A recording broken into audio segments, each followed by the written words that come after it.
Hey everybody, welcome back to Friggin' Good Politics. It's Greg and Derek. We're jazzed up. Derek, why are we jazzed up? Four Nations face off tonight, Greg. Four nations We're going facing straight. off. Before we go straight into it, I have to say this is the most excited I've ever been for a hockey game since I think the Olympics.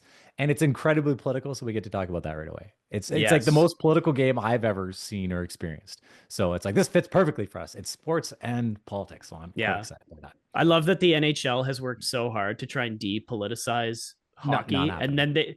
then they went and made the most politically charged hockey game in like a quarter century. So Yeah, good for you.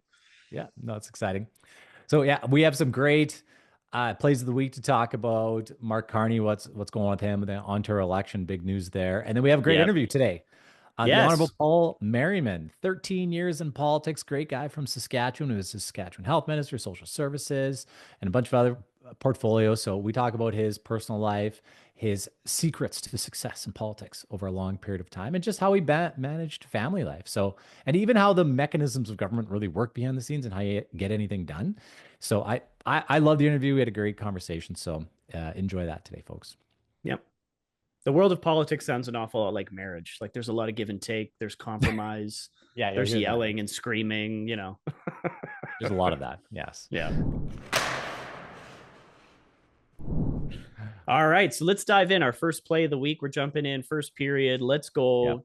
Let's Tops off, bar down. We're into it. Four let's nations go. facing off. I like my 30,000 foot sort Uh-huh. of hyper philosophical take on this is like it's quite interesting to me because sports go like literally going back thousands of years. Sports was a stand-in for actual war, like Right. rather than killing each other. We're like, okay, let's wrestle these like naked guys in the mud, and whoever, if like our guys win, then we get to like take whatever, or Hmm. we won't kill each other anymore.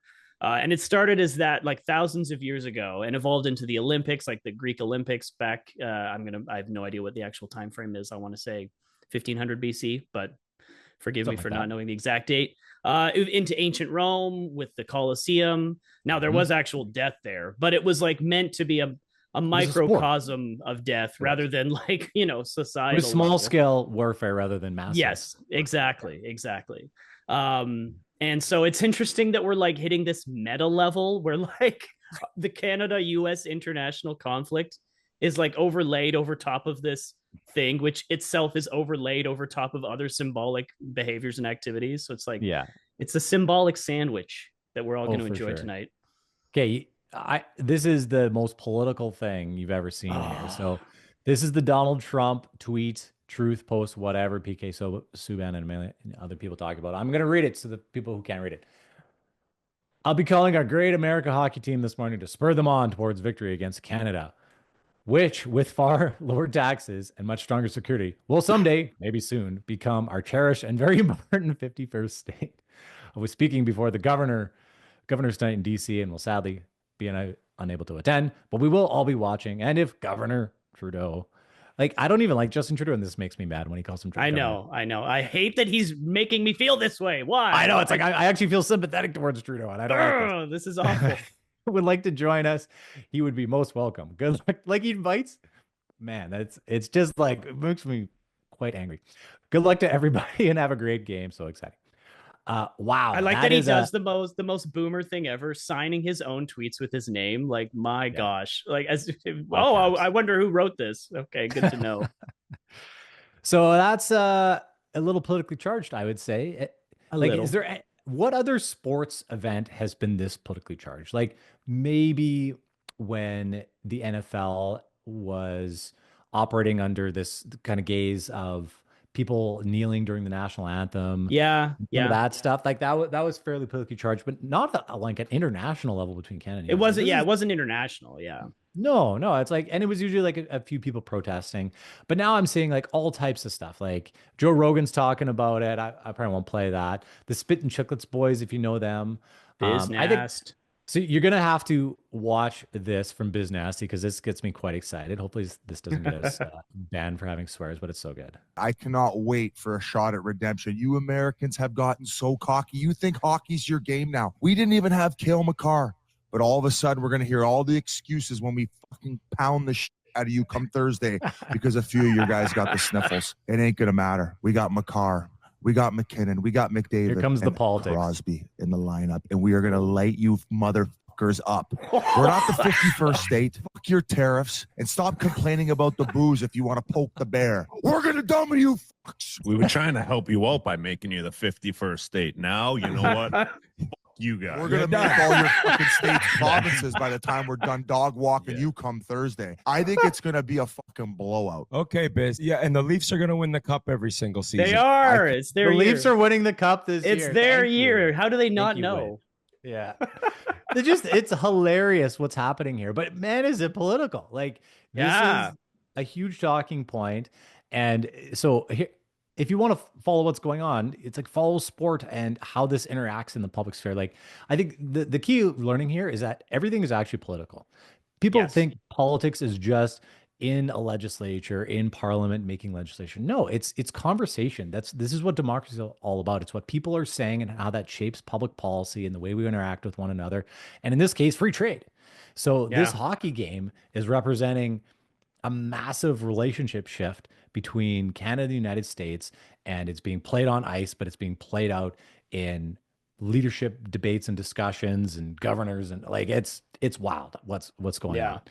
And so just never forget that everything is political, especially sport. Yes. What I have some other good stuff here. Oh no, that's the Mark Carney stuff coming later. This is Joe Rogan talking about Look, it. we've been hated in a variety of locations. Well, we definitely hate it in Canada right now. Oh, yeah. See the hockey game? They were booing the national anthem so hard. Oh, They get in 3 fights in the first 9 minutes. Yeah. And then we kick. Oh yeah, 3 fights in 9 minutes. That's pretty. That was fantastic. It was awesome. We won 2 out of 3, so that was really the thing that really mattered in that game was that we won 2 out of 3 of the fights. And our chirp of the week, actually, we're doing it right now. It's with Brandon Hagel. And God bless this boy. Yes, and he makes this amazing. It's not even a chirp, but it's just a great comment. It's part of this video. You hear it at the start. Take a listen. This is like a hype video. Important to a lot of people in the country. I did it for the flag, not for the camera. Yes. Oh yeah. Flag, not the camera. This game, it's all about winning. It's not about who's tougher, who's can intimidate more. It's about winning, and that's that's our main goal. Got a little room. Great pass. What a goal! Dirty, filthy. Okay, so I want to run through a wall right now for Canada. Yes, same. And it's I'm hyped. Whatever happens in this game, it's going to be interesting, the fallout from it. But yeah, it's very fun, very hyped game politically and whatnot, and it'll be interesting to see the fallout. Any other comments on this, Greg? What do you think of it? I honestly, if we lose this game, I might just have to disappear. We're going to become dissolve. the 51st state. We're Gosh, going to yeah. Like there'll be no resistance after this. They're better at us than hockey. They'll start it's brutal. Yeah. Oh, I will say though, like people were sharing this week a bunch of statistics about all the times, like how many times Canada has won versus the US. And like if you look out over like our record over the multiple decades, like we still got them beat. We still got them beat bad. Yeah. Sorry, America. But we're not. I will say that this is that's loser talk though, because that's what we say about the Leafs. It's like we won all these cups. Back in the 60s and 50s. So it kind of hurts me a little bit, but I know. It is. But this is our year. For real. For go Canada. Yeah, exactly. Go Canada tonight. Yes. We should have had jerseys. Apologies to everybody. This is the best I got. I got my it's kind of Canadian. You look like a Canadian lumberjack. Tuxedo, but yeah, it looks pretty good. I was going for the vibe. All right. Well, that's our sports and politics talk. It worked really well today. You Yeah, go on didn't to have to Carney? do any analogies because it was all perfectly melded together. It was great. It was excellent. You want to go on to Carney? Yeah, let's talk Carney and how boomers, Carney, the boomer vote. Like, so Carney's we're nearing the end of the leadership race here, the liberal he's leadership gonna win. race. He's probably gonna win. We still haven't had the debates yet. I think those are early next week if I'm recalling correctly. So those will be interesting. I actually do think that will be an inflection point. We'll see if Chrystia and Karina Gould, that is Chrystia Freeland and Karina Gould, have the game to go after him properly. I mean, it's all fairly simple of what to go after him with, but like all the various things to attack him for. But we'll actually see if they're smart enough to do it, or if they just stick with sort of bland. Because it's different with leadership. You want to be careful. It's not like you don't want to attack your own people per se, especially if there's a lot of people who like that candidate. You don't want to be seen to be sort of so anti that guy or that girl that you then alienate those voters. So you have to be careful. There was Pierre actually ran into a little bit of this during his own leadership, where he went after Jean Charest, and then there was some pushback from some conservative party but pro Charest people. So you actually have to be careful. So we'll see how that goes. It's not like you can just attack your opponent in the same way as in a general election. Like, you have to be much more, but like, I think you still have to have contrast in your messaging. And I think, that's where some of these candidates are really failing. We're going to get to Chrystia Freeland a little bit later in the sin bin. Sorry, Freeland, I think, has been our sin bin at least one other time. She's going to get a yellow card. She's going to get an ejection here soon if she keeps this up. No doubt. Let me play something on Carney. So what we want to talk about is how he's appealing to boomers, and the game he's trying to play is towards boomers, but I think he's underestimating them, and he's trying to trick them, and I don't know if it's going to work. And so let's hear what he says about the carbon tax here. I'll set it up for you. But the idea here is, the carbon tax, that's too divisive. We can't do this anymore. So we need to change it. And here's what we're going to do. So let me share this and play it for you guys of what he's actually going to do. That's why I will cancel it. Going to cancel and replace it with incentives. The fact is, big polluters are profiting from their actions, and Canadians are paying the price. We'll get big polluters to pay us Canadians to lower our carbon footprint. Okay, so we're going to put big taxes on polluters, and that's going to pay for us to lower our carbon footprint. So this sounds pretty nice, right? It's like, hey, that consumer carbon tax, your gasoline and your food and products and everything else, it's going to be fine now. Is it going to be fine, Greg? No, this is so stupid. We're literally going back to 2015 era talking points, where it's like your only options are like total heat death of the universe, or pay the carbon tax, or like create some kind of insane carbon tax scheme. Like, he even admits, like, he's not, at least I'll give him that. At least he admitted he's going to change it. He's not just going to get rid of it outright. But that's just the thing. He's just going to change it. He's just going to put it on some other part of the economy that will not make things better, that will actually make things worse at a time when, like, we're dealing with tariffs and international trade. You're going to make our products less competitive on the international markets? That's insane. Like, who is this? The advice you were giving the Trudeau government? Oh my gosh. Like, the problem is he's pro carbon tax. Like, he wants a carbon tax. His supporters want the carbon tax. Stephen Guilbeault is one of his supporters, so he can't not do the carbon tax. That's like super carbon tax environmentalist guy. And that's a lot of his people are coming along with that. So he has to do something here.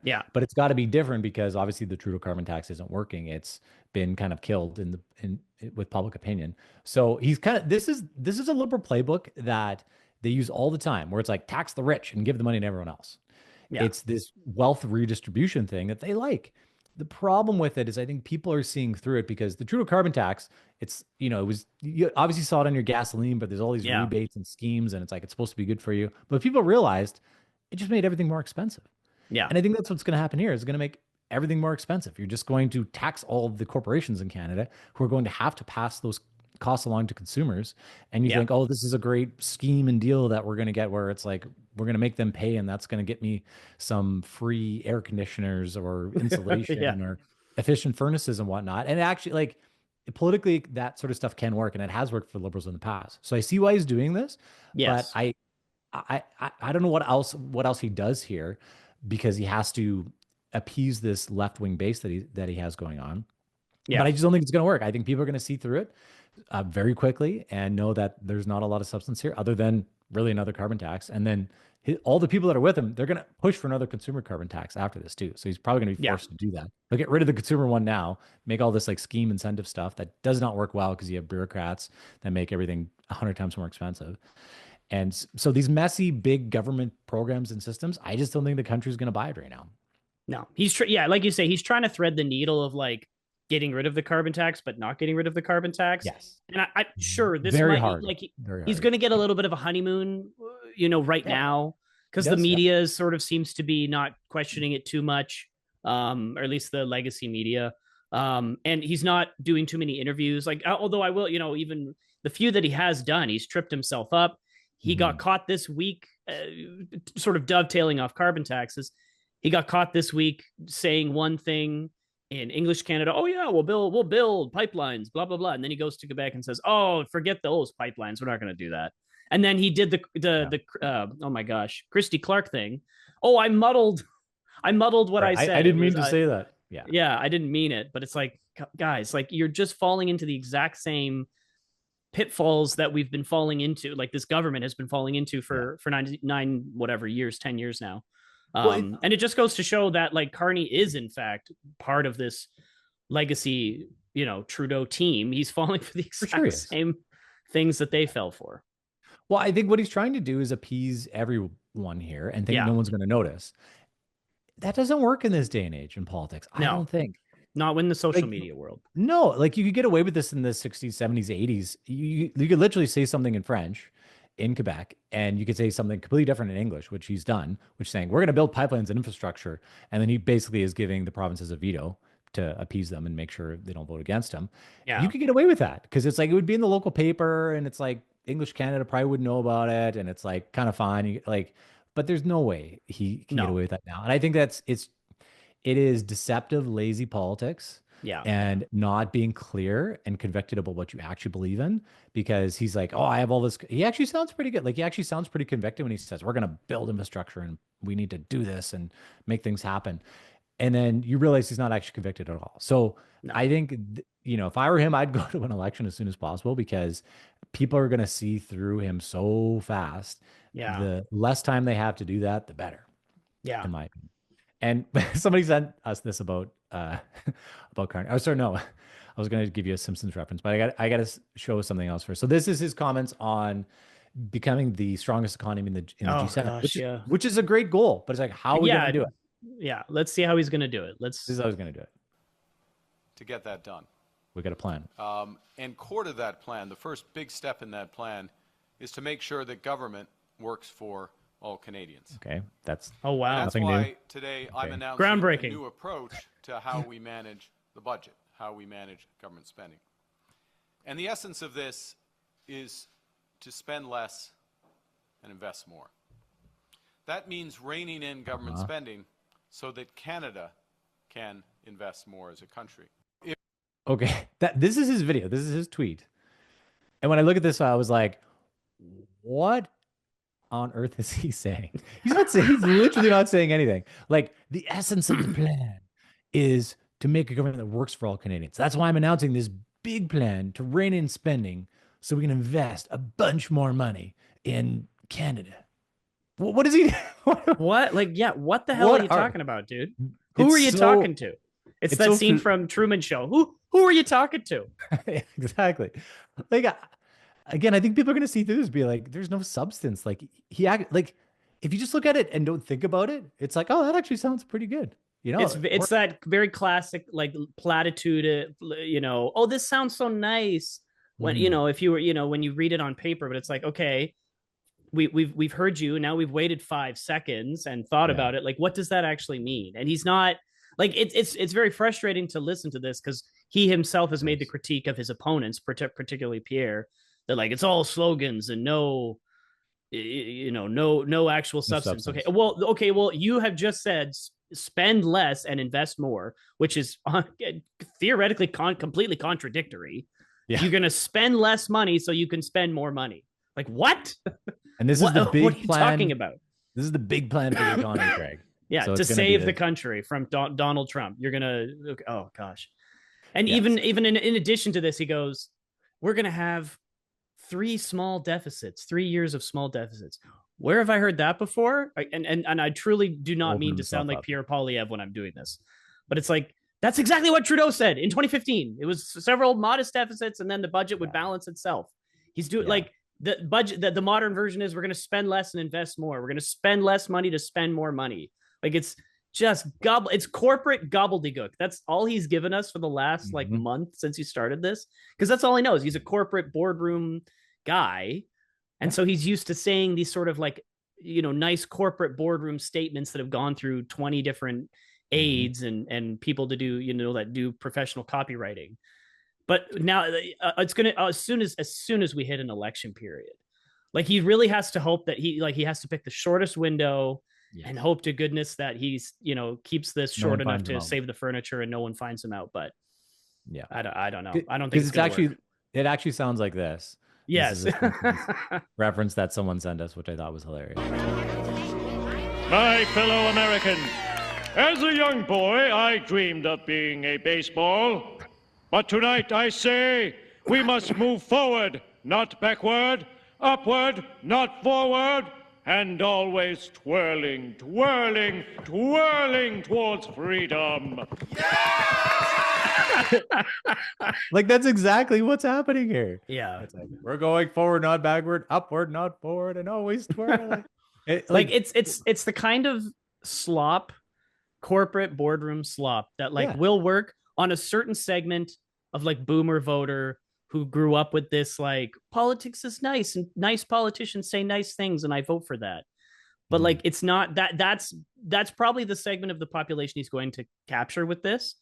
But that's an ever shrinking segment of the population. And in the world of social media, I don't think it's going to work. I just really don't think it's going to work.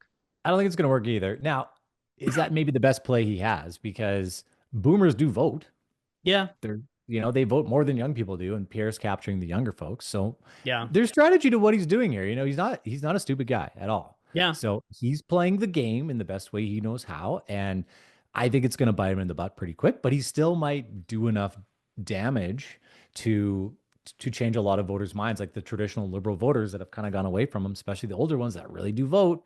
Because in elections, it's not so much about the poll. It's not the polling numbers. It's who shows up to the polls. Yes. And yeah. Young people typically do not vote. They vote in horribly small numbers. So it's actually risky to get young people. Now, in the Donald Trump election, you saw a lot of younger men showing up to vote. Yeah. And this was sort of the anti-woke agenda.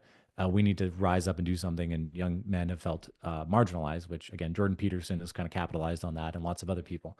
Yeah. But it's a gamble to know if those people are actually going to vote. Boomers consistently show up to the polls. That's what they do. Yeah. So, and that's where you see the polls moving for Carney, is with that. So if he can capture the right amount of people in the right seats, he could turn some things around. I do think, so that's his play, right? And he's going to try to get away with zero substance for as long as he can and criticize Pierre for it, even though Pierre has a lot of substance in all the videos and stuff that he's doing.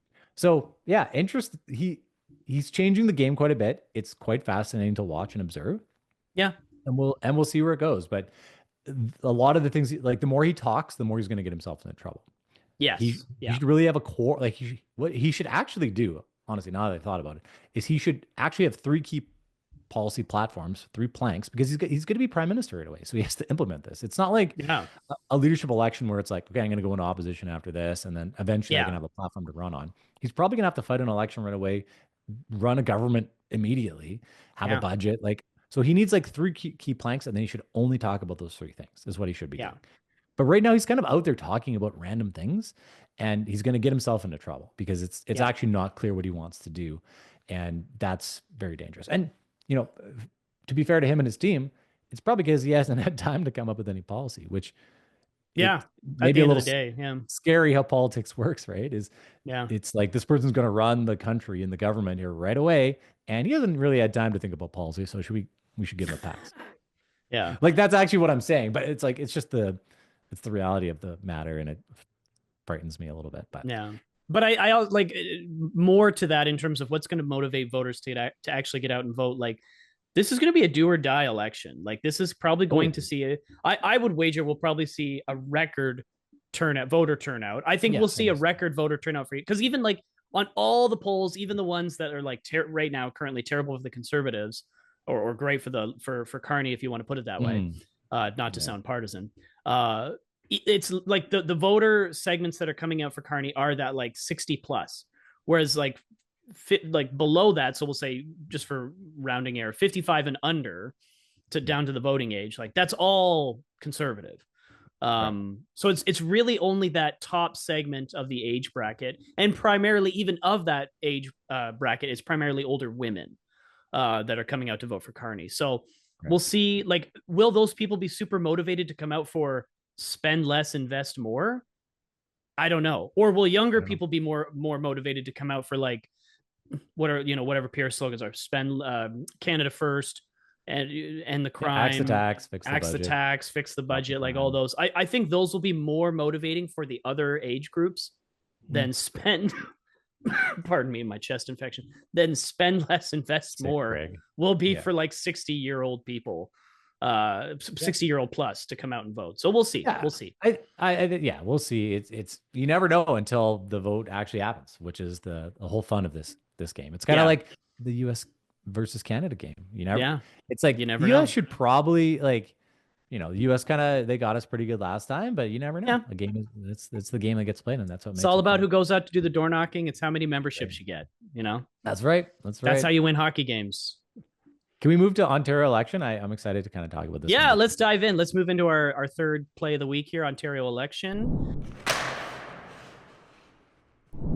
We're not, like, what a wild time. Like, I was talking to Derek before we started. Like, I live in it's very blue. The riding I live in here in Ontario is very, very blue. So I'm not particularly surprised that the party's not spending a ton of money here in terms of advertising. But You're like hearing a lot. yeah, exactly. But other than like the signs heading in and out of town, there's nothing. Like, I haven't been contacted, by email, like, hey, do you want a lawn sign? I haven't seen any, like, literally nothing up around town. Like, my wife and I and the kids typically go for walks during the day or in the evening. Like, in the evening, I go with them, and I haven't seen anything. NDP, Liberal, New Blue, Conservative, whatever. Haven't seen anything. So I thought about this, though. It's interesting because it's a snap election. Yes. People kind of knew maybe a week before that it was coming. Like, there was sort of rumored, and it was pretty clear he was going to go. Yeah. So people kind of had a week. But if you're ordering lawn signs, like I've done this before, where it's like you got to design the lawn signs, you got to order them. There's only so much print capacity in your local city. Yeah, this is true. And so if you have literally every candidate in the province, which there are hundreds and hundreds of them, like how many? It's 104 riding. Or no, sorry, 124 ridings. So it'd be 124 candidates. Although another funny thing that happened with this election is, like, literally, I think it was the NDP maybe and the PCs had a full slate. The Liberals were able to get up to like a full slate -1 or whatever it was, and then the Greens had like 80, and a few of the other parties had like 80 to 100. So it's not quite 124 times whatever, 5 or 6, but still, it's a lot. That's a lot of people. Yeah, and like if you don't have an in with a printer, it's like you're probably not getting your lawn sign printed. No. So, or they're just like, hey, we don't have time to do that. It's not worth it. We're going to focus on other stuff. And fair enough. Like, people forget, like, when you're setting up these situations, you got to have like the proper people in place to have a financial agent to set this up and do a budget and raise money. And a lot of these constituencies, they probably don't have any money. Depending on the party and the area, they just might have $0. And so they just can't go and run this big campaign and spend money on signage and whatnot. And like, even if you're trying to book billboards, like we book billboards in traditional media and paid ads all the time. It takes time to book a billboard and print a billboard and different things. Like, even nowadays, to launch digital ads, it used to be so easy. I could just pop on Meta and it's crazy how like more complicated it's gotten. Man, like, especially political ads, it's like you got to have a proper website, you got to have a proper business and representatives, and then you got to do your disclaimers and photo ID. Like, there's like a huge process now.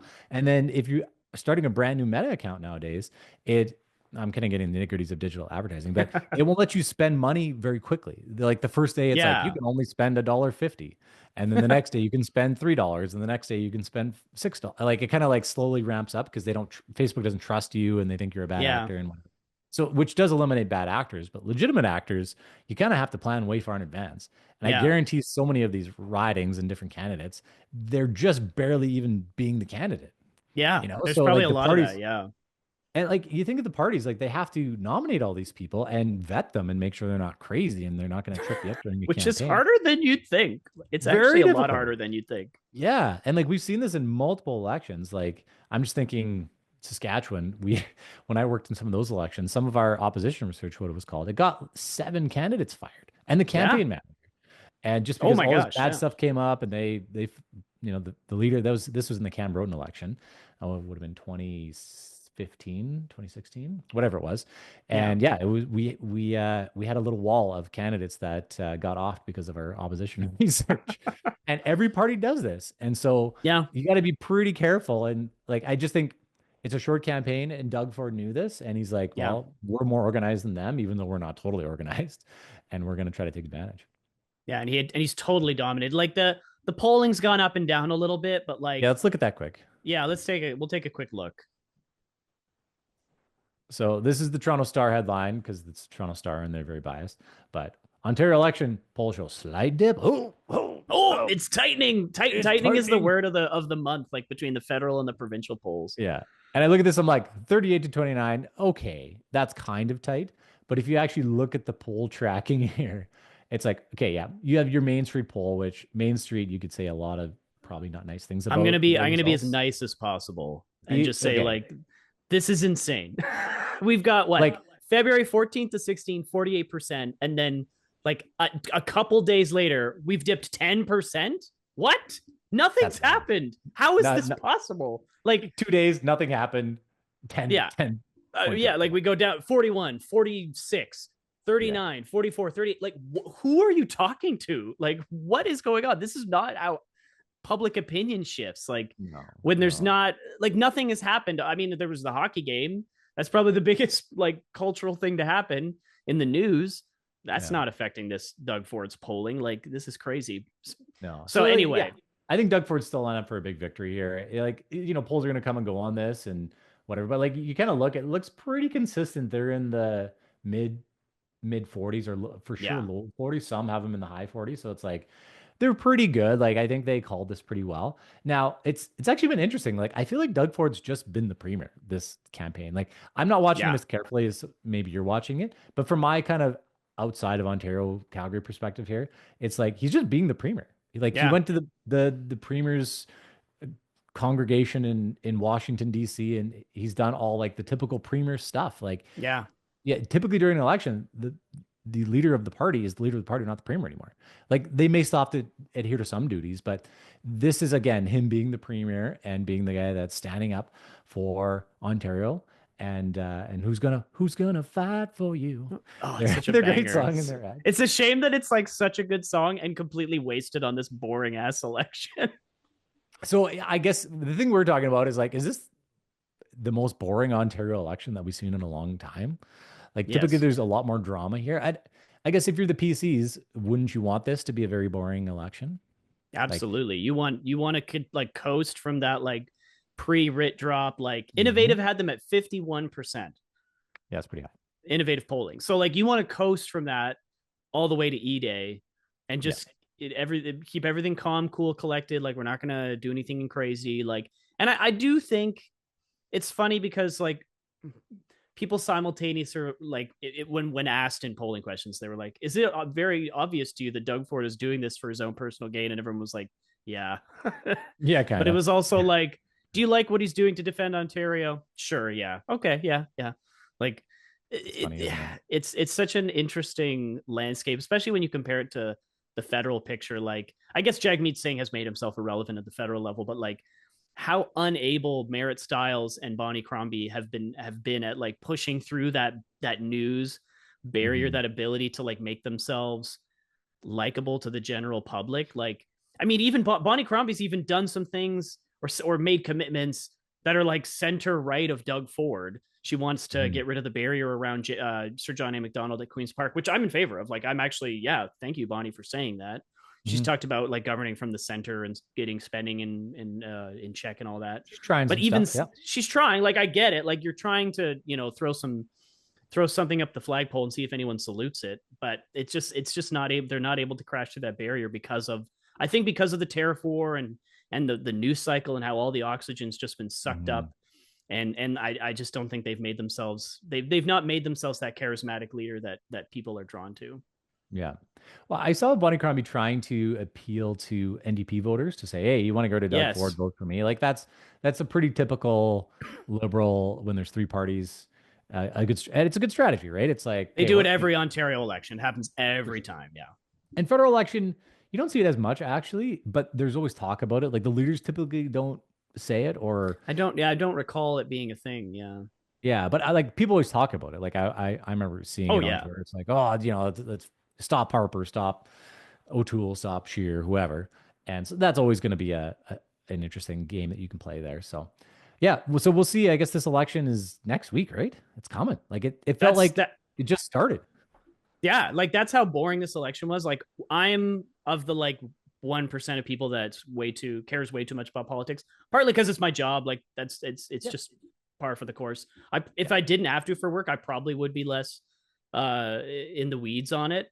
But I forgot when election day. I forget again. I think it's the 27th. I think it's but that's how 27th election day. Yeah, that's how out of it I've been on this election. That's how boring this election's been, because my wife was like, "Hey Greg, when do we vote again?" And I was like, "Well, I don't even know. I don't even know. I'm gonna have to Google this. This is crazy." And normally that is I know all those kinds of things. So this feels very odd to me. I was like, that's how I know this is such a non-issue election. Well, Ontario's had a big dump of snow and everything too. So everyone's talking about that. And then there was the Delta crash and all that. So it's all these things impact politics. People forget, if there's no oxygen for people to even care. I think that was the strategy of the PCs going into this. It's all we're going to care about is Trump stuff. Yeah. The Four Nations, if I can bring it back to hockey again. The Four Nations tournament, that is sucking up a lot of oxygen. You have a big snowstorm. You have a plane crash. It doesn't allow your opposition to say or do anything that people are going to be like, oh, wow, yeah, maybe I should consider changing my vote and thinking about things differently. So, yeah, I guess even if Doug Ford is doing this out of self-interest, which the polling says people agree that he is, it's it doesn't matter because I still like him more than the other people because I don't really know anything about them.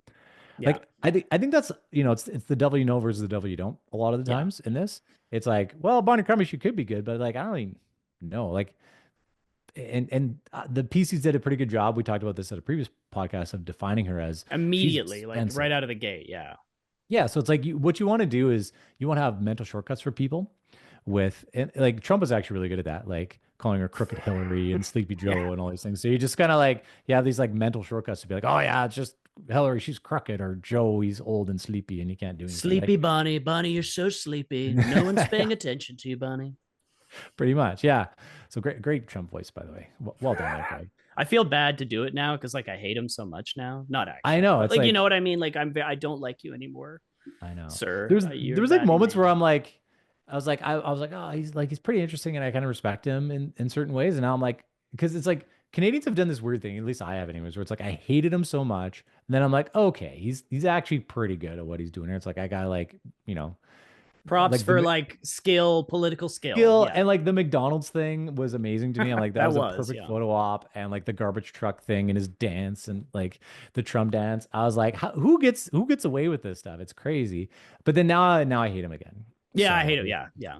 Especially after the Ukraine stuff. I'm shut up, dude. Shut up. Get out of here. It's a very weird thing happening. And this could be a whole nother play of the week sometime. But I just find it bizarre how I feel most, if we're talking conservative movement around the world, it's very pro-Ukraine. And then all of a sudden in America, it's kind of pro-Russia, anti-Ukraine.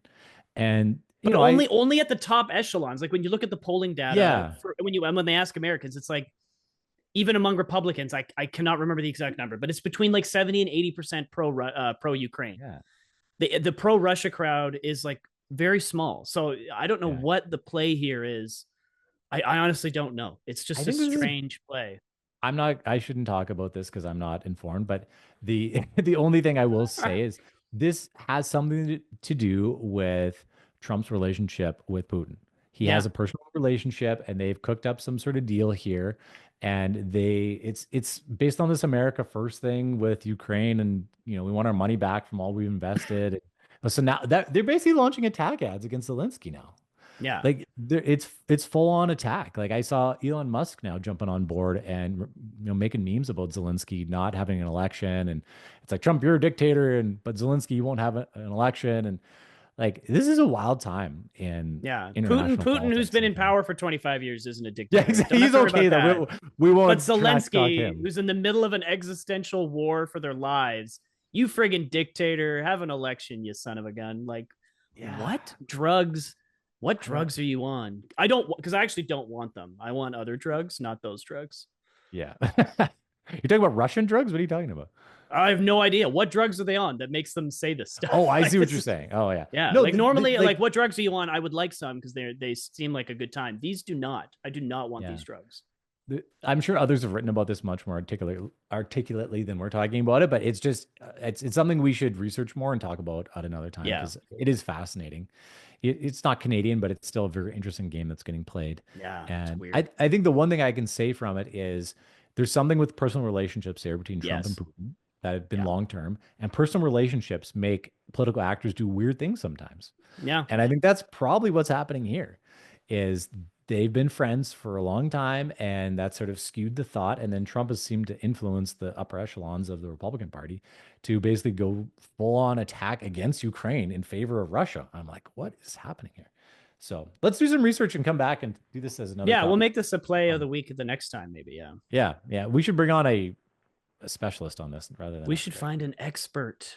One of them experts. We got an expert on Russian-U.S. relations. That'll be kind of fun. That'd be great. All right. Should we kick it to our interviewer? Oh, Jinx. We're so in sync. We're so in sync. We're the best in sync. So we got Paul Merriman here, the Honourable Paul Merriman. Great conversation with him. He is a former cabinet minister for Saskatchewan. He was previously the Saskatoon Food Bank CEO and president. And just, I think overall, a great family man and a person that I have a lot of respect for. So here it is, your interview with the Honourable Paul Merriman. All right, welcome back, everybody. We are here with the Honourable Paul Merriman, great Saskatchewan boy from Saskatoon. Paul, thanks so much for doing this. Sorry for using your fancy title. I just have to. You are honourable forever, according to Saskatchewan law, so you're just going to have to accept that for this interview. Welcome here. Well, I appreciate it, Derek. Thanks very much for having me. I'm looking forward to chatting with you guys today about all of the stuff to do with politics in and outside the dome. For sure. Well, you've had an amazing career, Paul, in public life, pre-public life, great. And then post-public life, now you're with Prairie Sky Strategy. Some great people there that I think we all know. You're senior counsel there, so you're going to be doing a lot of work with different businesses and groups there. So excited to see what you do there and working with some good people that we all know. So 13 years, elected office. Ran in 4 elections, served under 2 different premiers, Premier Brad Wall, Premier Scott Moe, Minister of Social Services, Minister of Health, Minister of Corrections, Policing, and Public Safety, all for the great province of Saskatchewan. So first off, we want to say thank you for your service to the great people of that province. And I always like to ask, how did you get involved initially in politics? I think I know the answer to this, but I want to make sure everybody else knows too. Why did you decide to run? How did this all happen for you? Well, a couple things backing way up. Coming out of high school, it was the old joke that as soon as somebody graduated high school or convocated from education or post-secondary, they were out, they were gone. And I saw a lot of my friends leave. I graduated high school in 1990, and there wasn't a lot of opportunities here. My family originally lived in Toronto, moved out to Regina in 88. Once I graduated high school, there wasn't a lot of opportunities here. So I started my own business, worked at various different areas. My father was in politics in 2003 to 2007, serving in the opposition, which is never fun serving in the opposition. And that kind of sparked my interest when I was working at the Saskatoon Food Bank and Learning Center for 4 years, helping them out. I thought the next level is to be able to help people out and try to make a difference on a larger level would be get into politics on a provincial level. I didn't see civic politics as a real conduit to making change. So talked to, at the time, Premier Brad Wall and said I would be interested in running in a nomination. And my political journey kind of started. Wow, that's great. So how was that initial conversation with Brad? Like, what did he ask you? What did he say? It was a different conversation. You know, you get a call kind of random from, the legend. He called Brad you. Wall. He called you and randomly? I was actually in Toronto at the time at a food bank conference, and I can remember specifically walking along the shoreline. and Premier Wall calling and asking if I would be interested in running in a nomination somewhere in Saskatoon. And I said, I am considering it, but I've got to sit down and talk to my family about it. Because at the time, in 2011, my son was only 6-7 years old. So that does take a lot out of you. And, you know, getting into some of the other things that you were mentioning, it's a family decision. It really is. You know, if you're in Regina and you're running in provincial politics, it's easy. You get to go home at lunchtime. You get to try to make your kid's soccer game. When you're outside the city, the further you get outside, the longer distance it is. And Premier Wall and I talked about that, the family commitment, and he certainly knew that. And it's a family decision. At the time, I had my 2 kids and 2 stepdaughters, so it was a bit of a challenge with all of that, but the decision was certainly a good one. That's good. That's good. Okay, so what was the, you know, initial nomination meeting? Did you know what you were doing? Did you have, like, I guess your dad would have taught you a few different things about running in a nomination, but how was that experience, running and being, okay, I'm going to get nominated now? Yeah, it's a different experience. We were in the basement of the Sutherland Hall. There was another candidate that was looking at running. So, you know, as Premier Wall and Premier Moe both did, there's no guarantees for you. Here's a seat for you. You have to go and fight for it, and which is good. And there was another candidate that was looking at it. And we had the discussion, we had all of our nomination stuff ready. And I had my campaign team ready, which I had inherited from my predecessor, which was Jocelyn Schreimer at the time, Sutherland. Remember Jocelyn. And so I had that campaign team ready. I was ready to go. And then a couple of days later, I got a call from the party office that individual had backed out. And that they were going to proceed. They were going to open it up to see if anybody else wanted, and then close the nomination process. But it's kind of a different time, because you think you're in, but somebody could come out of the woodwork and challenge you. And the process was just different. I've heard of nomination fights. Mine wasn't a fight. I was acclaimed, but at the beginning there was a challenger. So you got to get out and hustle and sell memberships, which is tough. Right. Well, I think you did the strategy of, hey, I obviously have a great campaign team. I got a good name here. And yeah, you sort of, your opposition decided, hey, this is not going to be worth it. I'm probably not going to win. So I think that's how a lot of people win nominations, honestly, is they get ahead of the game. They have a great team, and it looks like, okay, I don't have any chance. So that's a great way to win a nomination. Well, it worked for me. Yeah. Yeah. Were you ever challenged any other time for your nomination? Because people don't realize you got to get nominated every election with most political parties in their system. So. People think it's a guarantee. You know, you were the MLA. We had actually Premier Moe. He challenged an individual in his constituency back in 2010 and won that nomination. So it does happen that incumbents get challenged, not too often, but it does happen, and it's certainly something that you keep an eye on. You want to get your nomination done, closed off, finished long time before the election, because then you can focus on knocking doors and you can focus on the outward side of the campaign versus a nomination. And it is very distracting. I've seen MLAs that have been challenged. It's very distracting, and sometimes they get defeated, and that's the will of the constituency. So you can't argue with the members. Yeah, I think people forget there's sort of a democracy level at the party level locally before you ever get to the larger kind of side of democracy. And that's an important part of it. And maybe a tip for everyone listening right now is, if you're an MLA or an MP or something, try to get your nomination out of the way as soon as humanly possible, because if you're worried someone's going to be challenging you, get that done way before anyone ever starts thinking about it. And you can talk to the party and say, hey, let's try to get this done. Yeah, absolutely. Usually the premier goes first, or the leader of the party goes first. And then after that, you try to get it teed up. Some people are on top of it. Some people let it sit for a while. And but you want to get that locked in. If you're considering running, you want to get that locked in. And then as soon as that cutoff date ends and you're acclaimed, then you can breathe a sigh of relief, and off you go and start knocking doors again. But yeah, it's a kind of weird process. Everybody's on pins and needles until that last minute. When you're fighting your friends too, that's, I ran in a nomination too, as maybe you and others know, in Swift Current there. And it's weird, because it's like you're friends with all these people, but yet you're in a very combative type of process here. So that's interesting, but you're acclaimed, or woohoo. I'm the official candidate. How was it to win your first election? Hey, the people have selected me as their representative. How did that feel? It's really it's a surreal moment like that. You know, you have that initial of I won. It's like, you know, Right. any type of race, anything or any competition, I won. I came out on top. So you're kind of feeling that victory. Then it slowly starts to weigh on you the magnitude of that you're now representing 17,000 voters. You're now their conduit to their kids' school, to the social services, to the policing, to the economics. It slowly starts to build over time of that weight of that responsibility coming down on you. And then you start to hear of some of the cases, and then everybody wants you to come in and fix their problem. Here's my problem, come fix it.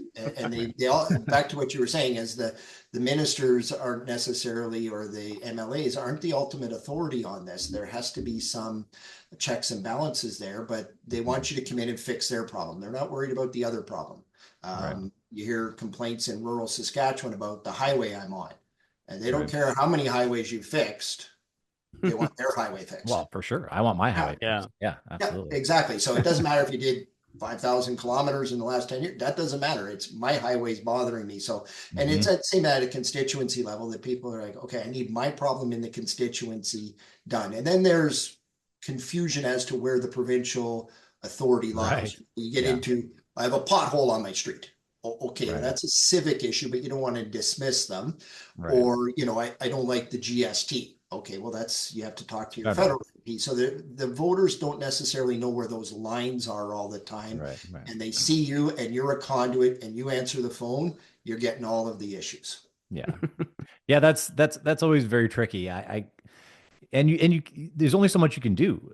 You know, it's like, yes, I want to fix your issue. Like, I'm sure maybe when you started, you full of optimism, full of hope for what you're going to be able to accomplish in government. And you're like, oh, wow, there's a machine here. It's like, yeah, I'd love to fix your highway and fix this thing for you, but it's not as simple as I make a call and it just gets fixed. Well, exactly. And the most humbling part of that whole process is when we got elected in 2011, we had a huge majority of 49-9. And you go in there and you're like, I won. I'm feeling pretty good. And then you walk in and you see 48 other butts in a seat around the table and you realize, oh, okay, they all got issues in their constituency. They all got their, and I can't understand some of their issues. They can't understand my issues because it's different constituency. Everybody's got something that they need to deal with, and you're a small piece of that.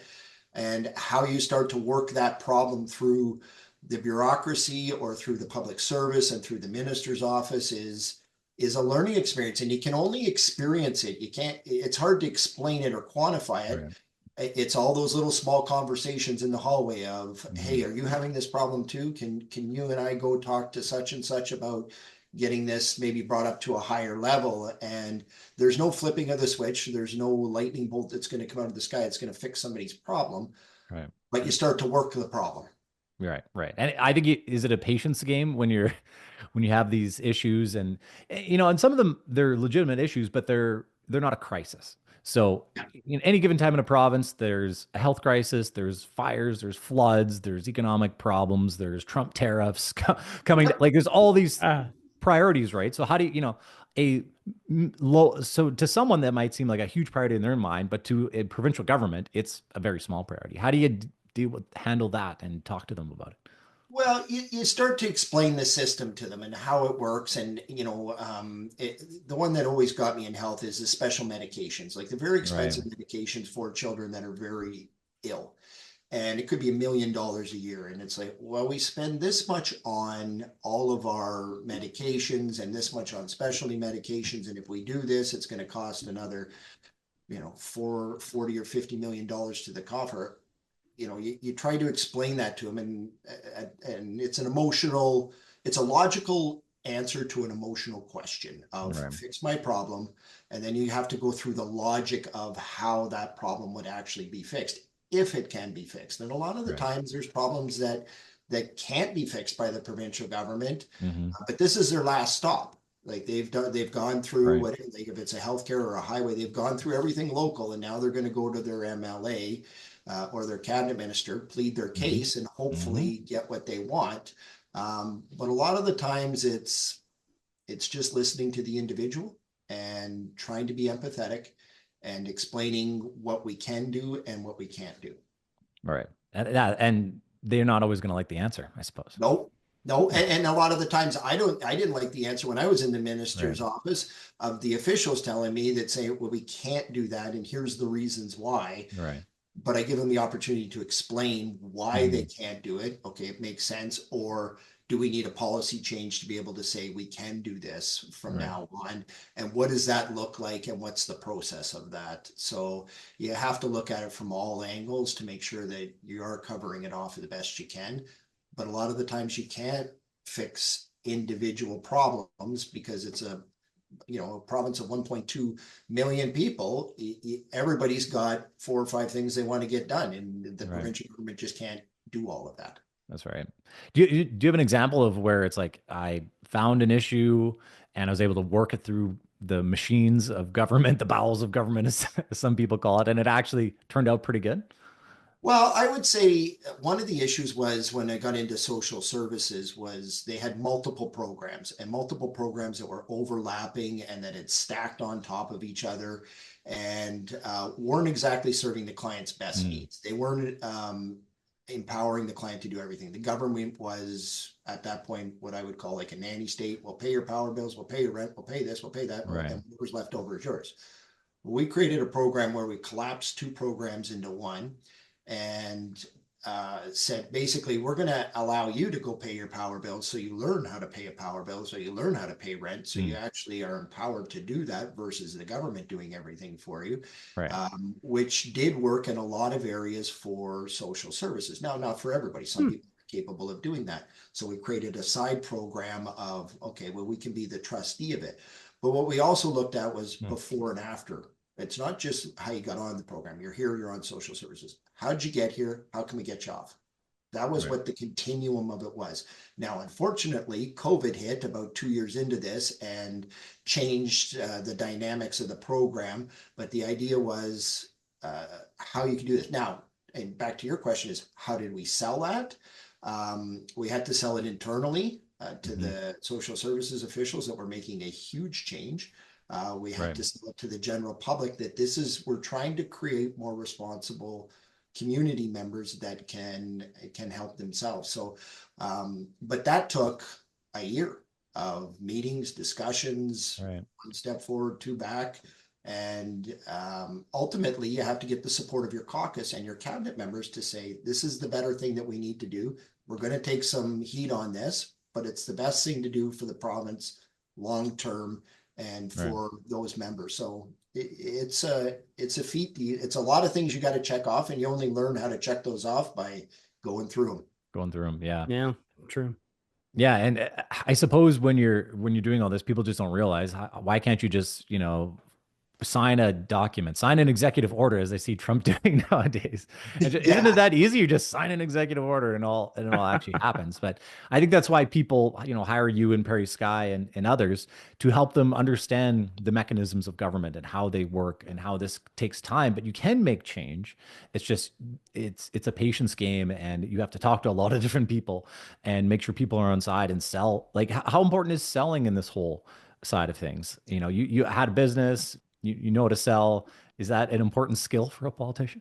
It is. You have to sell it. You have to sell it to your colleagues. You have to sell it to Treasury Board. You have to sell it to the committees. You have to sell it to cabinet. And then you have to ultimately, if it's a bill, you have to sell it in the Legislative Assembly and go and pass all of that. So it's not just an executive order like Trump does, which everybody thinks that's how government works. That's how government shouldn't work, is because there should be some checks and balances there to make sure that you have done this. And I mean, that's how President Trump wants to run his office, and that's fine. That's his prerogative. Their system is set up different than ours. It is. But the biggest challenge is trying to get that idea through and sell it so you can ultimately make those decisions and move forward.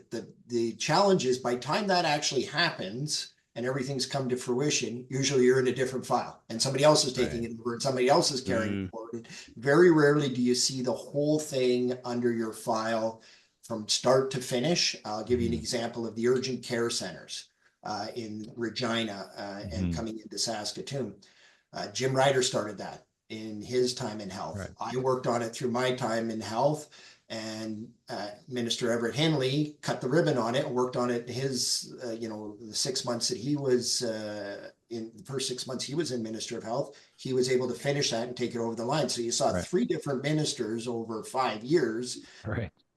build an urgent care center in Regina and one in Saskatoon. So, Wow. and that's just the 3 people. That's not the ministries, the deputy ministers, the chiefs of staff, and everybody else that changed during that time. So it's really a challenge, and people think you can just snap your fingers and create an urgent care center, or you can snap your fingers and build a new highway, or snap your fingers and go into nuclear power. It's not that easy. There's a whole bunch of checks and balances. Some of them are unnecessary. Some of them are very necessary just to make sure there's not a runaway government. That's right. Is that hard to do to sort of pass off your baby like that, or are you to receive someone else's baby and then have to pass it on again too? It is. It's a bit of a challenge on that because, you know, you get personally involved with it. You know all the stakeholders. What is a challenge is not passing it off, because you know that that person's going to take it into the right direction, and they're going to see what you've done, but they're going to put their own touch on it. The challenge is when it comes forward to cabinet and everybody has a discussion about it, and you want to put your hand up and say, well, what about this, this, and this? Did you remember that? And you got to understand it's their file now. They run with it, and you got to support them on that. You might have a private conversation with them and just say, hey, did you remember this? Or is this also being included? This was something I was working on, but it's there. So it's really like handing it off, and then you focus in on your file. If they want some assistance or advice, they'll come to you. And if not, they'll do it the way they want. But it is really like handing off a baby, because you've maybe created something, and then 2 or 3 years later, it's like, here you go. And I'm off doing this. It's just a different feeling around the cabinet table. And when the press conference happens, and you know you were critically involved in that, but you don't go to it because it's their time. You don't get any of the credit. Well, there was a running joke there when we announced all of the joint use schools that Don Morgan was a minister of education. He went and printed up all the plaques immediately, because he wasn't going to be the minister of education by the time those things built. So Don Morgan was running around building all of these plaques, which he never did. But that was the running joke, is he was getting his name on those schools because he was the one that carried a lot of the water on it. So yeah, that's the good stuff. But then, of course, you can inherit a disaster too from a previous minister. And that happens too. And you know, you try to do your best advice, and sometimes it's not the minister's fault. Sometimes it's just the circumstances of what you're in or what happened during that time. But you can inherit a couple of hot potatoes. That happens quite often. Yeah, that's fun. So I just as a highlight, I'm sure getting into cabinet must have been a big highlight of your career, to say, hey, I'm now a cabinet minister. I have this honorable title. Look at me. You know, nothing changes other than you have this fancy title now, and now I have a bunch of work to do. But maybe just talk about that experience and the difference of, you know, you ran a big nonprofit, the Saskatoon Food Banks, very important nonprofit. How is that different from running a multi-billion-dollar ministry like the Ministry of Health or Social Services? Maybe Social Services isn't quite $1 billion, but hundreds of millions of dollars. What are the differences? How does it feel to run one of those ships? Well, when you get appointed in, you know, nobody understands, even the MLAs don't understand the workload increase from going to being a private member to being a cabinet minister. They have no idea. And I had no idea. I mean, I always thought that my friends that were in cabinet, they're busy. Yeah, you're not that busy. You've got a big staff. You've got lots of you're people so fancy. do this stuff for you. But you are. The workload is not like doubled. It's like 5-fold, depending on the file you get. But when you start to draw on your experiences, like you said, when I was in the food bank, the difference about the food bank is, and social services, which would be very closely associated. Similar.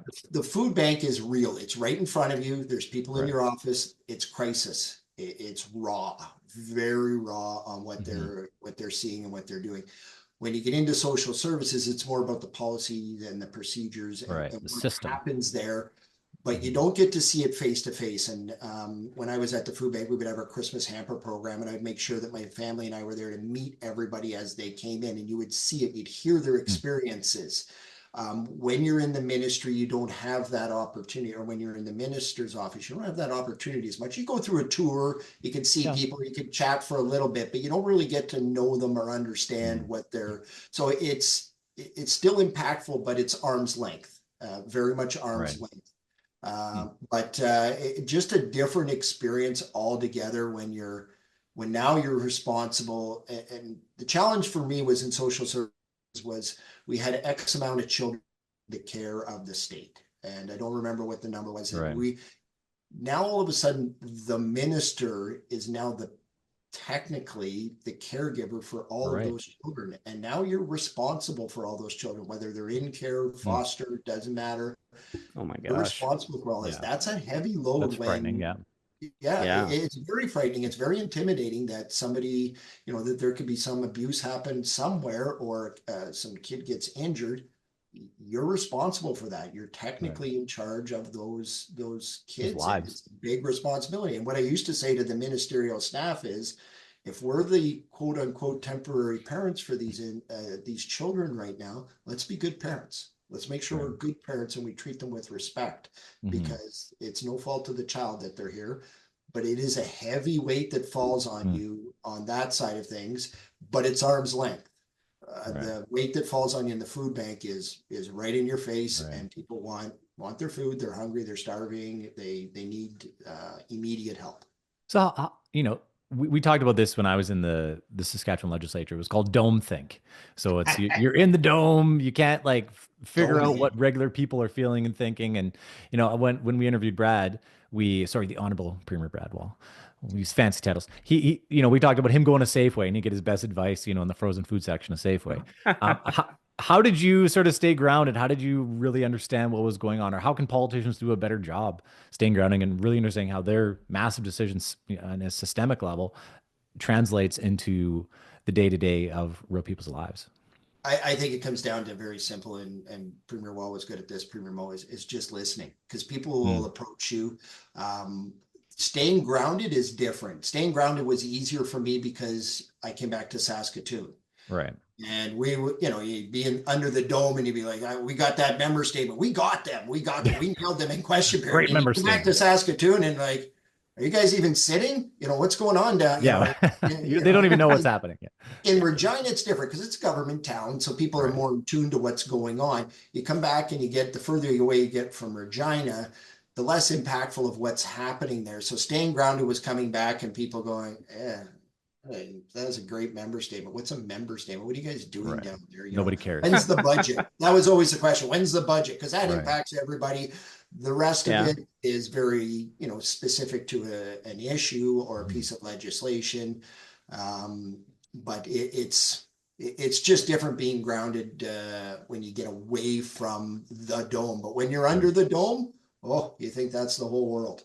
And I know. You're very focused on what somebody said in the scrum or what somebody did this, and you don't realize that the average person is pretty busy with their lives and they're not in tune to it.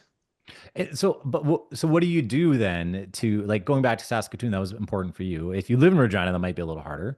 But do you recommend politicians get out of Regina, get wherever, if it's Victoria or Edmonton or wherever it is, get out of that city, or go and even if you go as the minister, is that a problem too? Will people not be honest with you, or will they kind of sugarcoat things for you because you're the minister?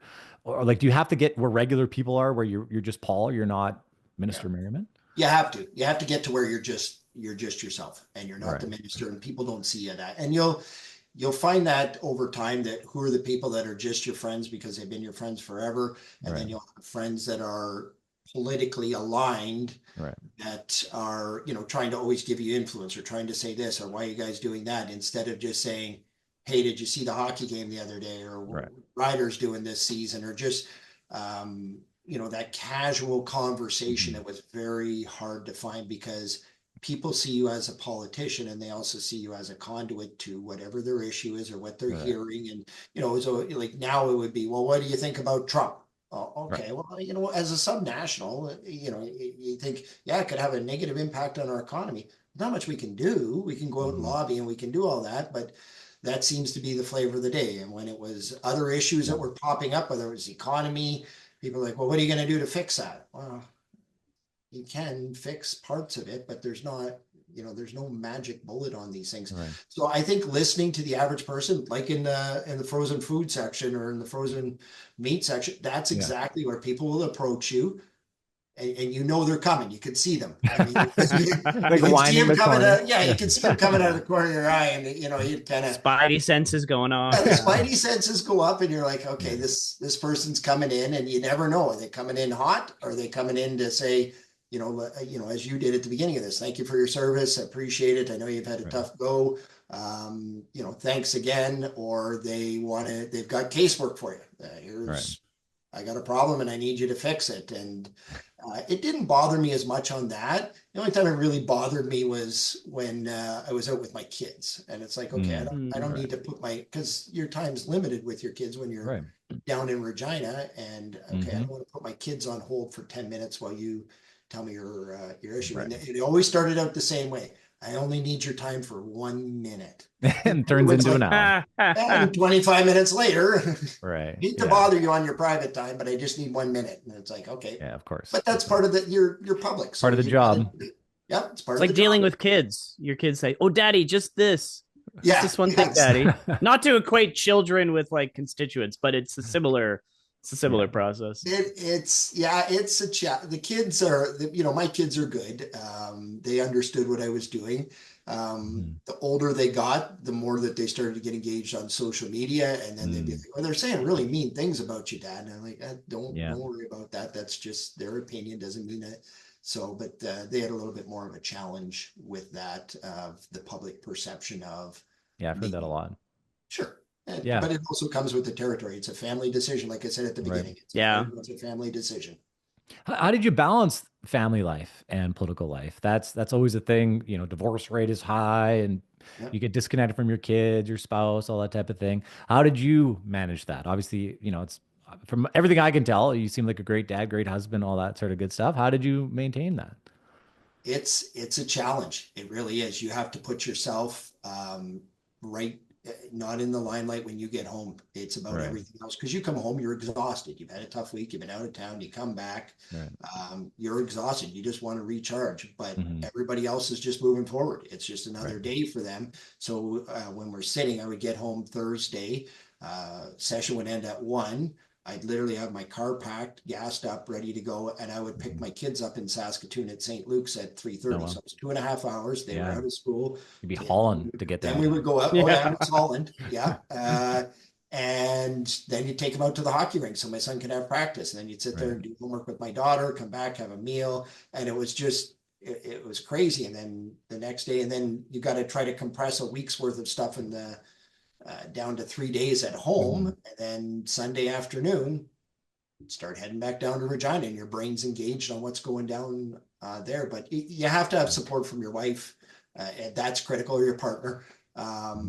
You have to have that. Otherwise, it's a very slippery slope, and it's very easy for that to break apart. My wife was very supportive of me running. But it is a challenge. She has to take on a lot of the responsibilities of the home. It's a sacrifice for both of you, I think, is the reality. I think it's a sacrifice for the whole family. And that's why I think it's important. Sacrifice for the whole family. 100%. It's a sacrifice for the whole family. And that also weighs on you, especially when you got your quiet times in Regina and there's nothing happening, and you're sitting there in a 1-bedroom apartment staring at the TV watching Netflix, something for the third time, and you don't have time to think. And there's a guilt that goes along with it, for sure, on the elected person's part. And some people deal with it better than others. I think that's why it's important to thank people for their service, and why we start. I think typically doing that, because it's a sacrifice not just for you but for your entire family. So I think it's important to recognize that. So anybody watching, thank a politician. I know politicians are punching bags these days, but I think it's and that's part of the job. But it's also important to thank them and thank their family as well. I think is a big part of it as well. So and that crosses political stripe too. I mean, that's not for just, sure. Even if you may not politically agree with somebody, and there's been lots that I haven't politically agreed with, but they had their courage to put their name on a lawn sign, and put somewhat of a target on their back that they're going to be out in the public view for everybody to take a pot shot at. So if you put your name on your lawn sign, you'll certainly earn my respect of doing that. And you've done that in a nomination race. I mean, it's not easy. to be able to go out there and do that. So I thank anybody that does that too, that has put their name forward like you did and run in a nomination. It's not easy. Yeah. And all the pressure of this, what were some strategies you used that you would recommend to others to deal with the pressure of making these massive decisions for, the pressures of family life? Basically anything. How did you maintain your mental health, your physical health, and what are some specific things you point to that helped you? Well, the mental health and the physical health, it seems to have an ebb and flow to it. Like there's some times where you're very active and you're going to the gym and you're doing your stuff. What I would do is go for walks and run in Regina. When the weather was good, I would go around Wascana Lake. I would walk to great spot if I could. I would run at least once every 2 or 3 days, just to be able to get that energy out. So, because the hard part also is when you go to bed that you're trying to shut your mind down. Your brain's rerunning question period in your head, and you're rerunning this and the scrum, and you're trying to get all of that out of your head. So you got to almost physically exhaust yourself. That's how I did it. Was I go walk, 25,000 steps to try to get tired. And that's a good step count, Paul. 25,000. Going around the park, you go around the park 2 or 3 times. It's about 5 kilometers a lap. So plus the normal walking. So that's what I would do. Other people would do different things. Some people were into going to movies or going out socializing. It all depends on what they wanted to do to be able to blow off a little steam.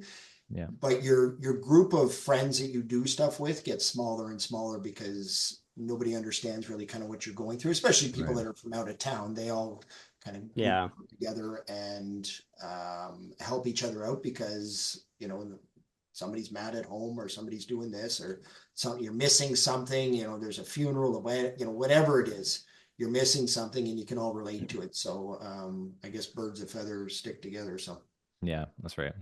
I want to get to some of the secret sauce for listeners here.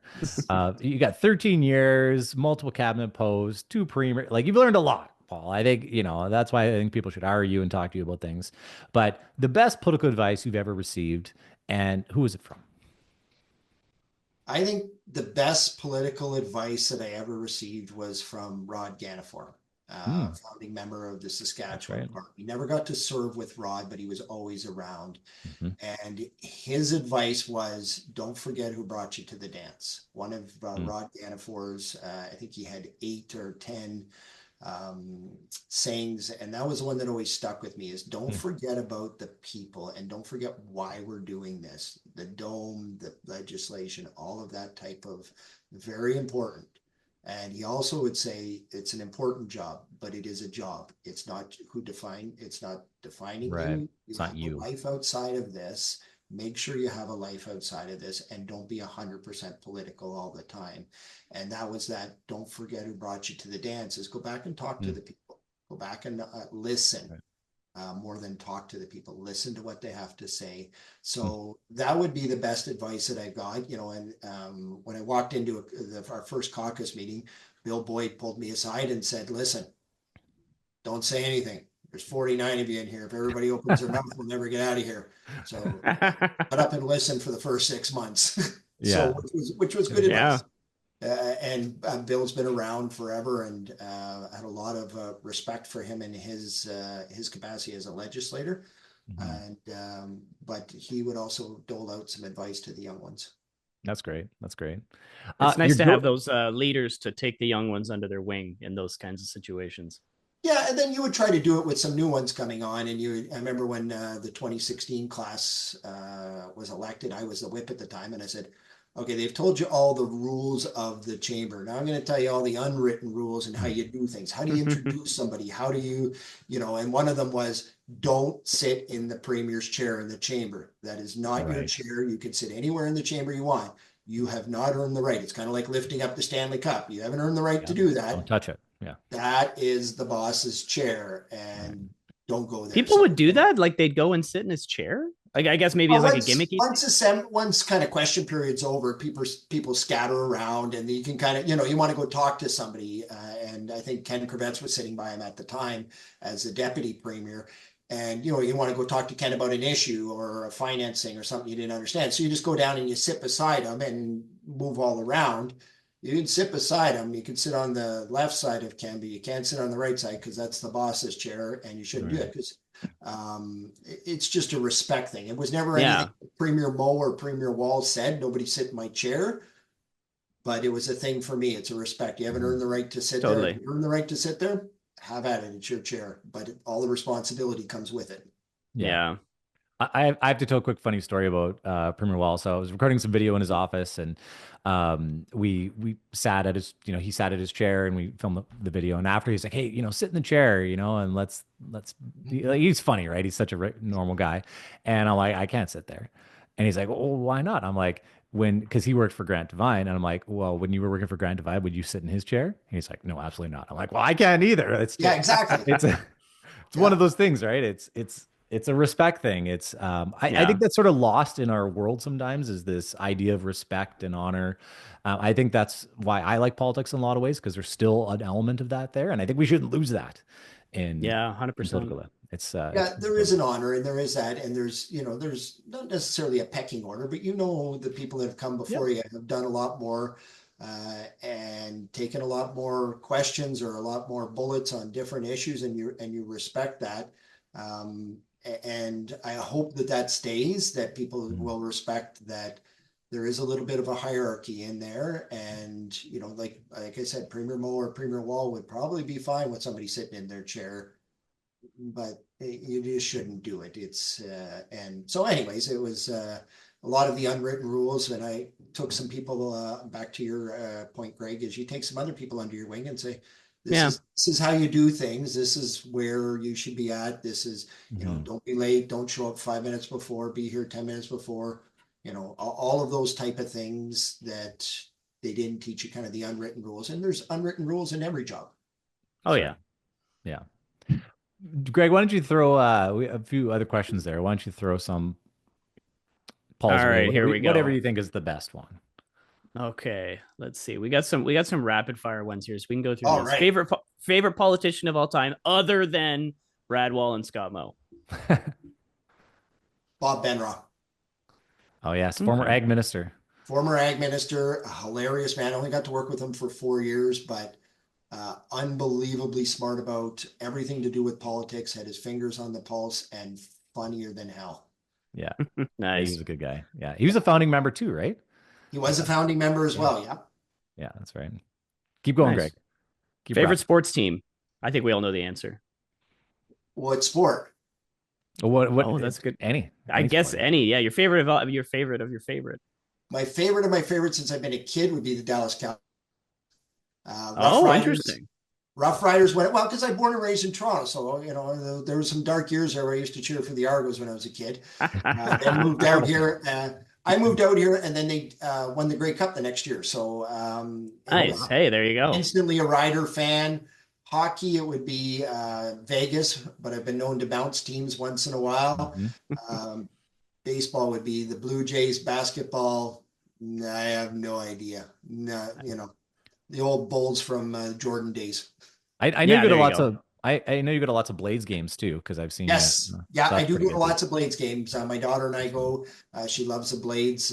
We go probably 2 or 3 times a year, down to 1 or 2 Rough Rider games. So the Blades are always a good fun night. So why not a Leafs fan? Born in Toronto. I never liked the Leafs. Canada's team. Grew up in Toronto. My whole family. When I grew up, way before you guys, the Islanders were the dynasty team. They were. Those are interesting years. Yeah. Those guys, Dennis Potvin. So I was an Islanders fan when I was a kid because it's hard not to be. There were 5 Stanley Cups. And then when I moved out west, I became a Calgary Flames fan. Loved the Flames, and again they won the Stanley Cup. And then when Vegas came along, I'm like, how can you not cheer for Vegas? I mean, it's Vegas. See, it's always good times in Vegas for most people. So I was like, I went all in on Vegas and been there ever since. Well, they're apparently Saskatchewan's team, in according to Justin and Greg there. Yeah, Justin and Greg, I did a thing with them and said that I was on board with them. But Yeah, I've been known to hedge my bets across lots of NHL teams. So usually Smart. 2 out of the 3 teams make the playoffs. So, I'm always Nice. cheering for somebody. That's great. Yeah, always come out on top. Always Favorite come out on book. top. I always got somebody in the quarterfinals. That's good. Favorite book. Favorite book, Mastering Fear, Brandon Webb. Excellent book. It's about a former Navy SEAL that just writes about all the different challenges. I highly recommend it. It's a good audio book as well. It's not super long. And the other one would be probably Deepak Chopra of Why Is God Laughing? A very good book on just, those would be my 2 favorite. Those are great. Great recommendations. Nice. Yeah. All right. Favorite Saskatchewan small town. What's the cutoff for small town in Saskatchewan? Well, it could be village. Could be. I'd have to go with Willowbunch, Saskatchewan, because it's my wife's hometown, and I've nice. spent more time there than I have in any other small town, other than Sedley, Saskatchewan, which I worked there quite a bit just out of high school. But Willowbunch is a very beautiful town. It's just set down in the valley there. Beautiful little golf course, 9-hole golf course, and just some great people. And just talking to my in-laws this weekend, they said that houses are starting to sell like crazy down there. So really, which is great. Nice. Yeah, good to see. Grass greens on grass greens. Yeah, very hilly. Lots of elevated tee boxes and greens. It's 9 holes. It's beautiful. It's target golf. You bring your driver out on maybe 2 holes, and that's it. The rest of it is target. There's lots of trees, lots of water, so lots of long irons off the tee. Just a great community, very French community. German as well. So my wife actually grew up speaking French. She didn't speak any English until grade 1. So it's very, very staunch French Catholic. That's Neat. great. Yeah. Cool. Yeah. I like that. All right. Best Saskatchewan event you've ever been at? Labor Day Classic, any year. Nice. Any year. Classic. Yeah. Any year. We used to go when I was younger. We would go, even when the riders weren't playing well, we would go and just have a good time. It's just fun. The energy. It's gotten bigger and bigger over the years, but yeah, Labor Day Classic, you just can't beat it. The whole province wraps themselves around that day. It's just a great experience to be there, especially. It is. I did the Labor Day version of the Ticats game, and it was a lot of fun. I don't understand what you're saying. That's not. It's all I got. All right. You can't compare the Hamilton Tiger Cats to the Rough Riders Labor Day. I'm sorry. It's all I got. All right. Speaking Ontario right now, it's very offensive to his Saskatchewan ears. I'm sorry, guys. I'm sorry. Yeah, even living in Toronto, we hated Hamilton. Oh God, did we hate Hamilton? Going in Toronto, it was like hate Hamilton, hate Montreal. That was, the Canadians. That was what we were taught. I want to sneak in one more question here before we go, because I know we're running out of time. Would you do it all again? Running? Absolutely. Yeah, absolutely. I would do it differently. Not in where I ran or anything like that, even up to the last election where I wasn't successful. Changed that. But I would go into it with my eyes a little more wide open of some of the stuff that I did miss with the kids and that. And I would have done a little bit more research on talking to former MLAs on what it actually is, because I don't think people understand what it is once you get into it. I would have done a little more research into that, because when my father was in politics, he was in opposition. He was very unhappy that I was going to run in provincial politics, because it just wasn't a good fit for him. But it was at his time in his career, it was a good fit for me, and it's led into other things. And nice. The people I've met inside, outside, the opportunities that you get, the people are just amazing. And the legislation and all that's important, but you meet some great people they're very passionate about what they do, and a lot of expertise out there. You think you know things, and then you go talk to some of these people that have been doing it for 20 years, and you're like, oh, okay, that's why. Right. Yeah. No, it's good. And then if you were consulting to someone that wants to run for politics in the future, whether it's MP, MLA, civic politics, what's one thing they should do right away? What's the first thing you should do? If they want to get into it and they don't have a profile, get involved, volunteer, get known in your community association, get known with whoever, whether it's a local school board or a local committee, that you can get involved and start building out your network, because it takes a lot of people. It's not going to be handed to you, and nor it should be at any level. You need to build up your network. You need to build a confident, competent team around you that will actually help you out and be there for you no matter what. Talk to your family. Talk to them, explain to them, because the target just isn't on my back. The target's on my wife's back and my kids' back. It's been a challenge for all of them. They've all had bad experiences because of my political life, whether that be my kids in the school system or my wife in different areas are being targeted for her business. You know, it's a challenge for everybody. But it's the ultimate job to be able to give back to your community. It's just, it's very rewarding. And also understand, not everybody's going to like you. I mean, even in some constituencies in rural Saskatchewan, the Sask Party is 75% or better. That means that, you know, 1 out of every 4 isn't going to like it. Doesn't matter what you do. They're going to hate you through and through. And the other thing is, stay off Twitter.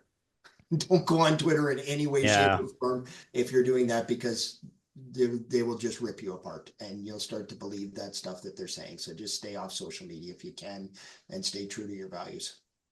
That's great. Stay true to your values. That's probably a good way to I like it. Don't compromise on those things, because I think that's when people get into big trouble. Yep. Yeah, that's good. Well, we are out of time. The Honourable Paul Merriman, thank you so much. It was great talking to you. It's a fun conversation.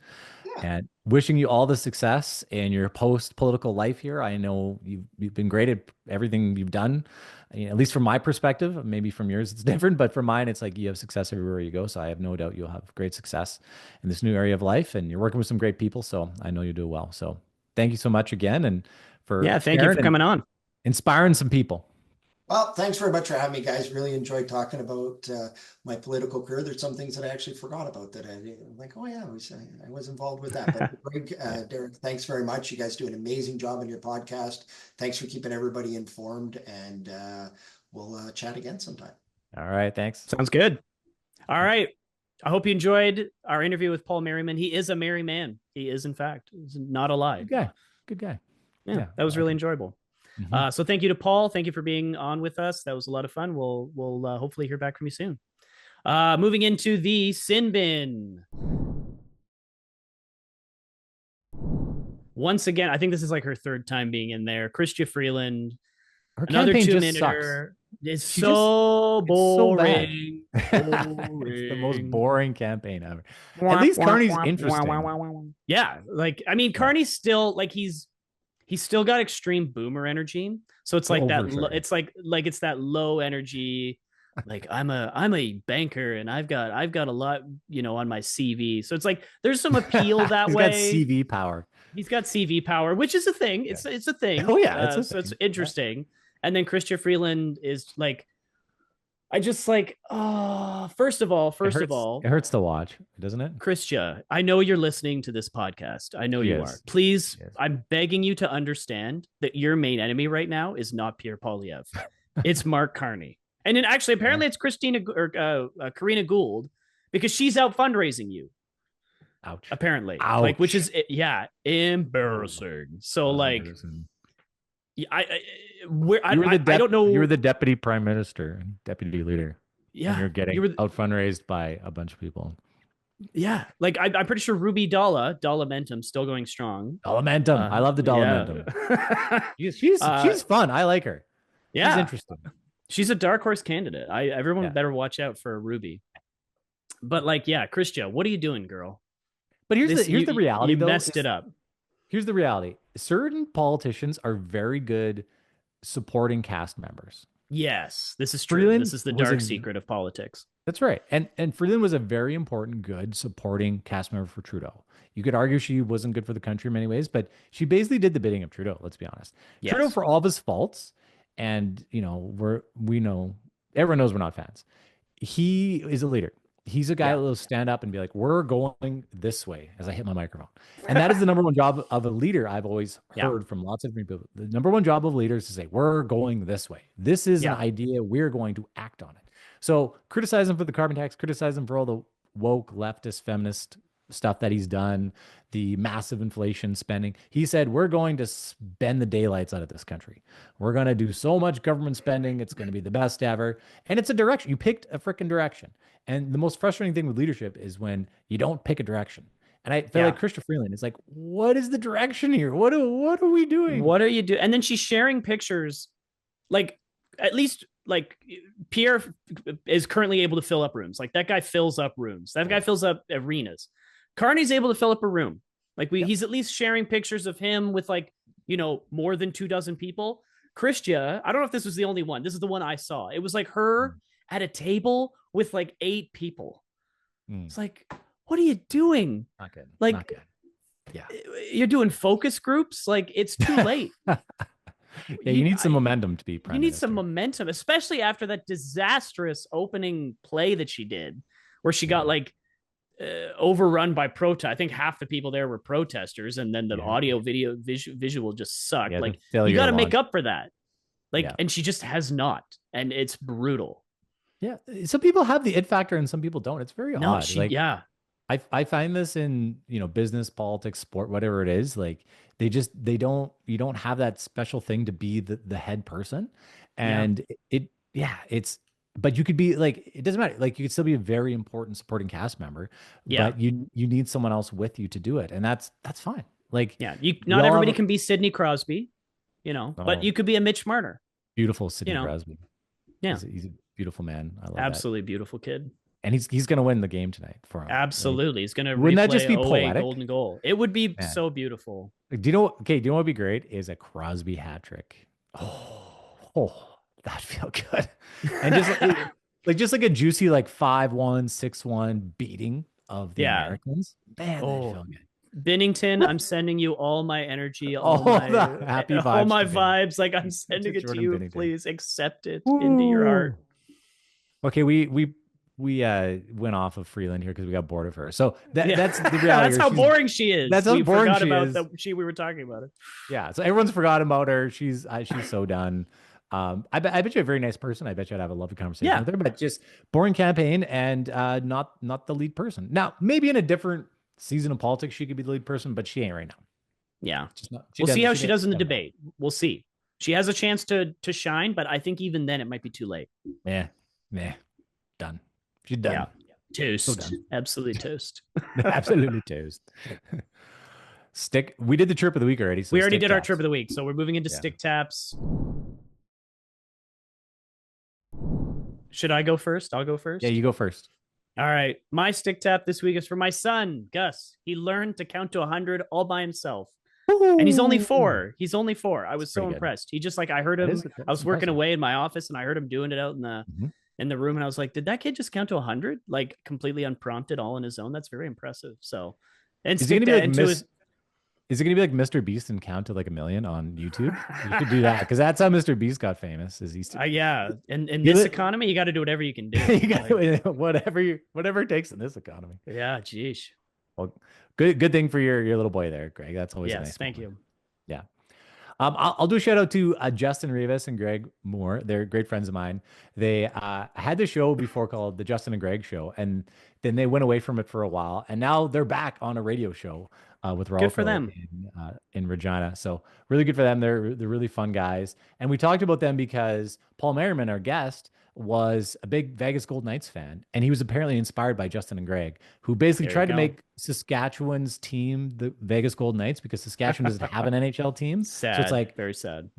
Very sad. And one day it'd be nice to have one in Saskatoon. One day, I doubt it. But it would be great. It'd be fantastic.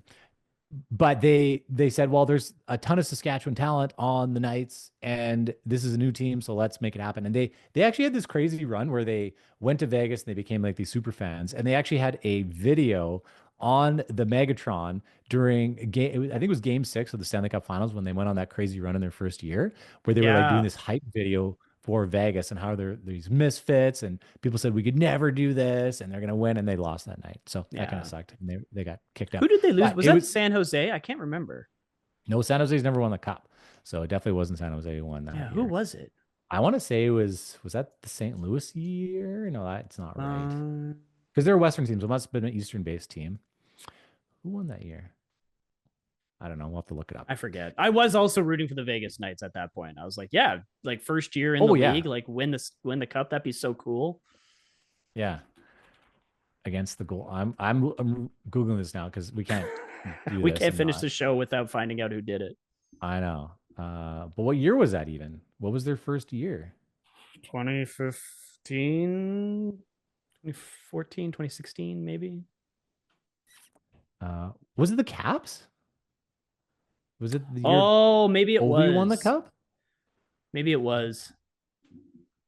I don't know. I'm not finding here quickly, so we're not a sports show, so you guys can't dock us points for this. Okay, let's do to the final sick tap. We'll look that up and we'll report back. But yeah, that was a pretty cool thing. So yeah, shout out to Justin Gregg. And then my buddy Joel Purdy, it's his birthday today, so he deserves it. Happy birthday. He's got a great beard, so that's nice. Quite good. Yeah. And so I think that's it for this week, Greg. Yeah, that's it. We covered it all. All right. Well, I got to say, before I go, this is one of the highlights of my week is spending it with you talking about these random fun topics and having a good time. Hopefully informing our people that watch and listen. So thanks everybody for listening and watching. I appreciate your thank you to the audience. Yeah, I really appreciate the messages when people send them to me. It's a lot of fun to know that you're listening. And, I've been sort of surprised of all the people in my life and even in politics that have said, hey, this is great. Thanks for keeping us informed and, keep going, guys. And I'm like, oh, I didn't realize people would listen to us, but apparently they do. So that's very We're good. not just yelling into the ether. There's people on the other end of this. We kind of are. Yeah. Everyone who starts a podcast is, but anyway. You kind of do that at the start, but no, it's a lot of fun. And appreciate everyone listening and your time, Greg, and doing this. So have a great week, everybody. Hope you enjoyed it. And we'll talk to you again soon. Go Canada, go. Canada, go. Do it for the flag. It's all about the flag, not the cameras. Yes, exactly.